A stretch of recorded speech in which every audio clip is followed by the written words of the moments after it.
Pretty much everyone knows about crazy low rates. Despite of everything that is going on, mortgage rates have hit all-time low. That means there could be a saving on the horizon for you. My name is Gary Gurwal with Gurwal Team, and I'm excited to answer all your refinance questions.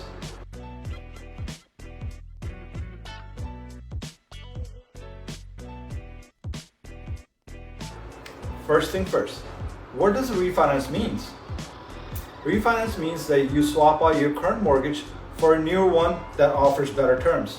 Homeowners typically refinance mortgages to secure better interest rate or other features that could save them money. Now that you know what refinance is, I want to answer top 3 questions that I get asked. Let's get into it.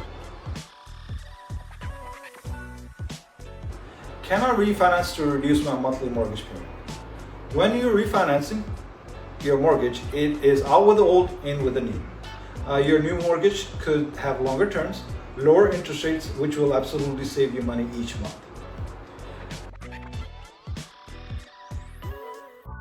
Can I refinance and get extra cash out? A cash out refinance will leave a good chunk of money that you could put towards college funds, a new car, a home improvement project, or pay off existing debt.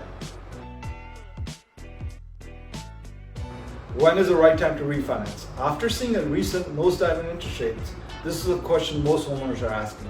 A good clue, it's the right time to refinance if the interest rates is lower, you have increased your credit score, or you're looking for more favorable terms.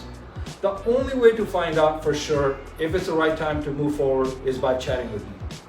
Many homeowners miss out on the benefit of refinancing because they are overwhelmed, busy, or intimidated. Good news is that I will make sure you have all your questions answered and all your options are crystal clear. If you want to learn more about refinancing, comment below. I would love to connect. If I have answered all your refinance questions and you're ready to dive in, you can head out to my website, click pre-qual button and get started. Thank you so much for watching this video. Make sure you like and share this video and see you next time. Bye.